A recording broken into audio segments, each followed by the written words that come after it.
Bonjour et bienvenue sur TV Land de votre web télévision locale. Au sommaire du journal de ce mercredi 17 septembre, leçon de salsa, nobiliada de toro y salsa, aéromodélisme à Saint-Vincent de Tyros et pour finir, journée du patrimoine. Après avoir découvert le coup de cœur du festival de toro y salsa qui se produisait le samedi soir, nous avons assisté à un cours de danse le dimanche midi. Alors, comment danse-t-on la salsa? Regardez, vous saurez. Dans le parc des Arènes, deux professionnels de la danse proposaient une immersion dans le monde de la salsa. En fait, on a fait de la compétition à haut niveau pendant 9 ans. On a été champion de France de danse latine, donc qui comporte la samba, cha-cha, rumba, paso doble et jive. Ensuite, on a eu des chemins différents. On a quand même été champion d'Europe de salsa aussi. Et on se revoit chaque année maintenant sur le festival Toros y Salsa pour montrer les premiers pas de danse pour que les gens puissent s'amuser le soir durant les concerts. Donc aujourd'hui, on va reprendre les bases, tous les pas de base qui vont servir aux salseros pour danser ce soir, par exemple, au concert. Et ensuite, on va alterner avec des petites démonstrations pour leur faire voir ce que ça donne à un niveau plus élevé, quoi. La salsa cubaine, elle se danse dans tout l'espace et la salsa, par exemple, portoricaine se danse en ligne. Donc les noms en salsa cubaine sont en espagnol et en portoricaine, c'est plus en anglais. C'est 1, 2, 3, 1, 2, 3, 5, 6, 7, les gars. Dans un premier temps, les gens, il faut que ça leur paraisse facile. Donc on commence en solo. On fait ce qu'on appelle des shines. En fait, c'est juste des pas de base qu'on fait doucement et de manière assez ludique. Et en fait, tout doucement, on les amène à pouvoir danser à deux. Donc, parce que après, la complexité, c'est de réussir à deux, à synchroniser les pas et à ce que le garçon puisse guider la danseuse. Donc, on donne quelques petits tuyaux comme ça pour que ça puisse marcher. Mais le principe au début, c'est vraiment que les gens puissent déjà avoir du rythme en solo et ensuite les mettre à deux.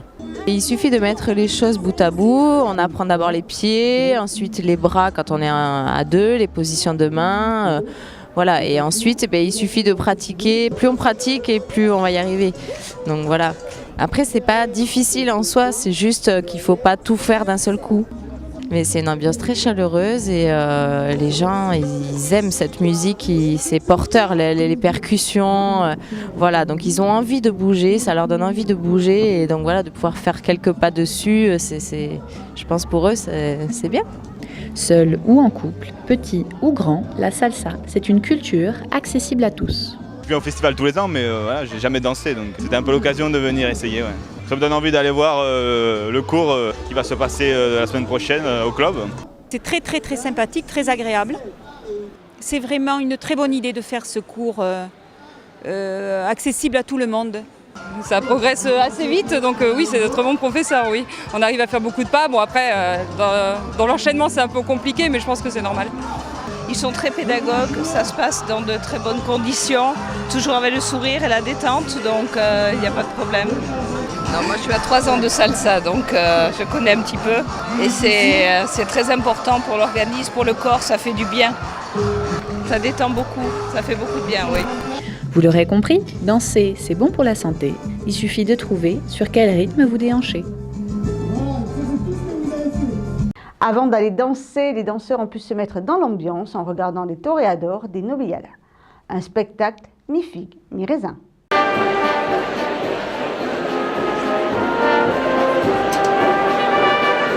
Vendredi 12 septembre s'est tenue la première novillada de toro y salsa, devant des arènes remplies au tiers et avec des taureaux discrets et plutôt décevants del Paralejo. Les nobilieros Borja Jiménez et Francisco José Espada n'ont pas obtenu de trophée et se sont contentés d'une ovation et d'un silence.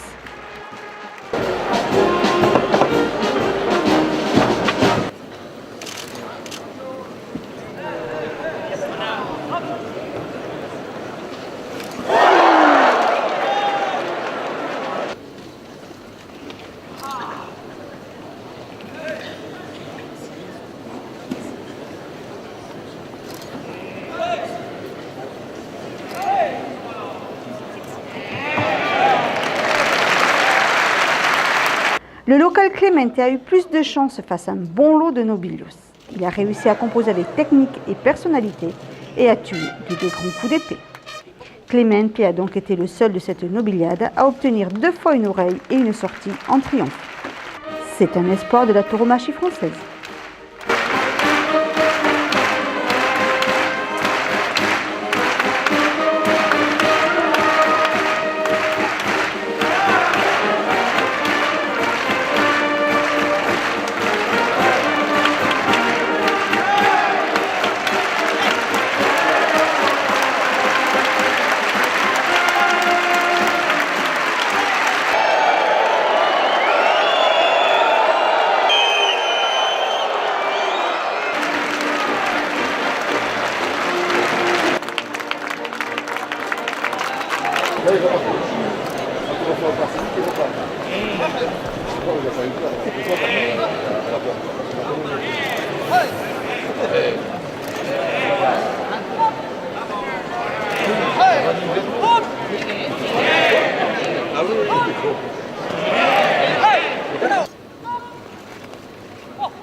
Prenons un peu de hauteur maintenant avec des avions modèles réduits qui ont enchaîné les tours et les figures dans le ciel tyrossais lors du meeting aérien de Saint-Vincent de Tyrosse.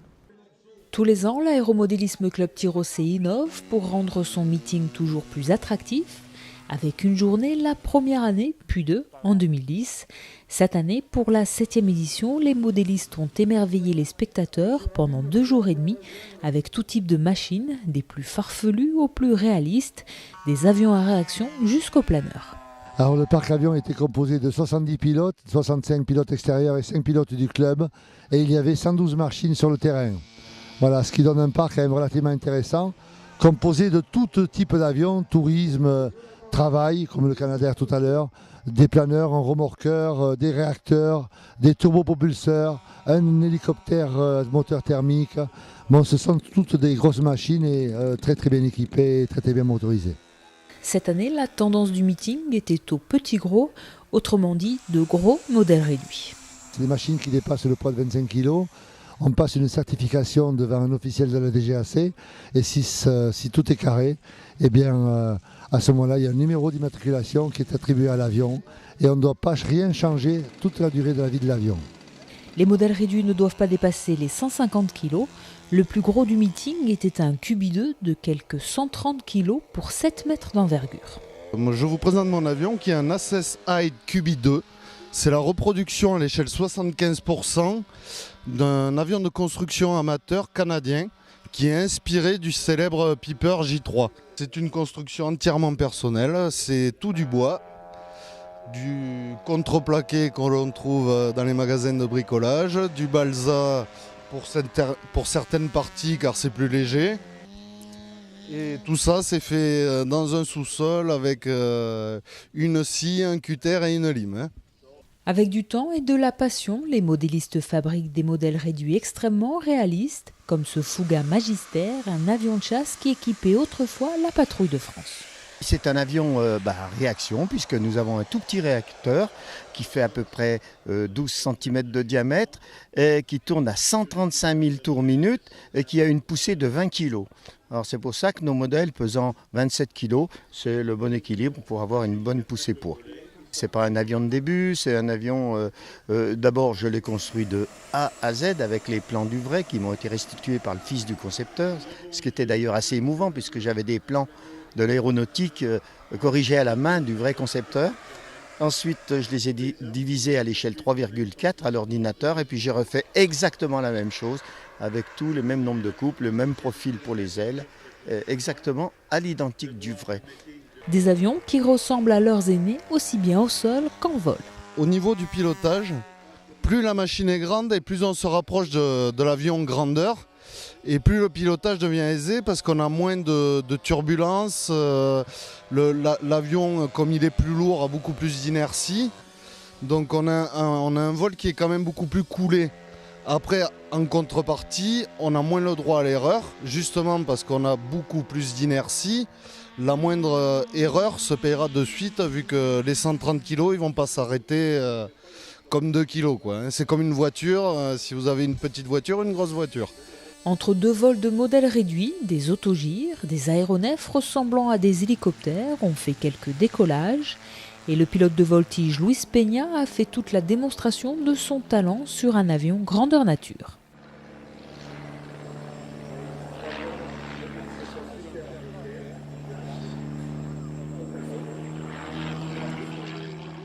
L'édition 2014 à peine achevée, l'aéromodélisme Club Tirocé a quelques surprises de prévues pour l'an prochain, avec une machine exceptionnelle et un champion du monde de voltige, de quoi faire venir un public encore plus nombreux. Pour tous les amoureux des machines volantes, le 28 septembre sur l'aérodrome de Tyros, la journée sera consacrée aux drones. Démonstrations, exercices seront au programme. L'histoire avec un grand H est constituée de multitudes de petites anecdotes. Grâce aux Journées du patrimoine, vous en saurez plus sur votre commune, comme nous l'explique Jean-Yves Montus, maire de Souston.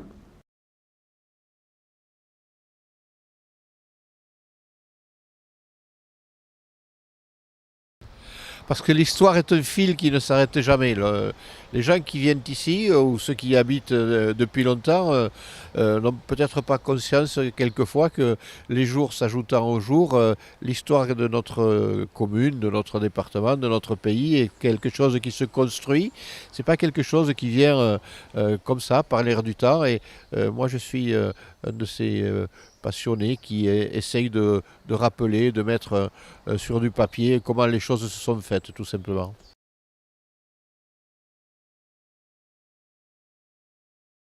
Oui, je vois beaucoup de transformations, mais vous savez, nous sommes avec Internet dans le pays de l'immédiateté. C'est que on clique sur une souris, comme on dit, ou sur un bouton et les informations arrivent, mais elles ne donnent pas cette profondeur du temps, cet engagement des hommes, cette façon qu'avaient nos prédécesseurs de faire l'histoire, d'aménager une ville. Pourquoi une église est à tel endroit, pourquoi des arènes ont-elles été faites, pourquoi une mairie est constituée comme ça, pourquoi des lotissements sont ici et pas là. Il y a toujours des raisons, il y a toujours une histoire. Et moi, ce qui m'intéresse, c'est qui est un peu ma passion, c'est d'expliquer, de dire aux gens comment tout ça s'est fait. Oui, je crois, parce que j'ai fait une conférence dans le cadre des centenaires des arènes, et les gens ne savaient pas pourquoi les arènes étaient là, pourquoi elles étaient tournées dans ce sens-là, pourquoi elles étaient constituées comme elles le sont. Et il y a une histoire, il y a des gens qui ont décidé de les faire comme ça, dans des périodes compliquées. Vous parlez des arènes, mais les arènes de Souston, quand on voit la surface qu'elles ont, l'ampleur qu'elles ont, il faut savoir qu'elles ont été faites en 9 mois, juste avant la guerre 1914, à une époque où il n'y avait pas de camions, où il n'y avait pas de grues, où il n'y avait pas d'engins pour soulever les blocs, et tout ça s'était fait à main d'homme avec des échafaudages en bois en 9 mois. C'est une prouesse technique exceptionnelle, je ne sais même pas si on pourrait la faire aujourd'hui, et ça j'ai beaucoup de plaisir à l'expliquer.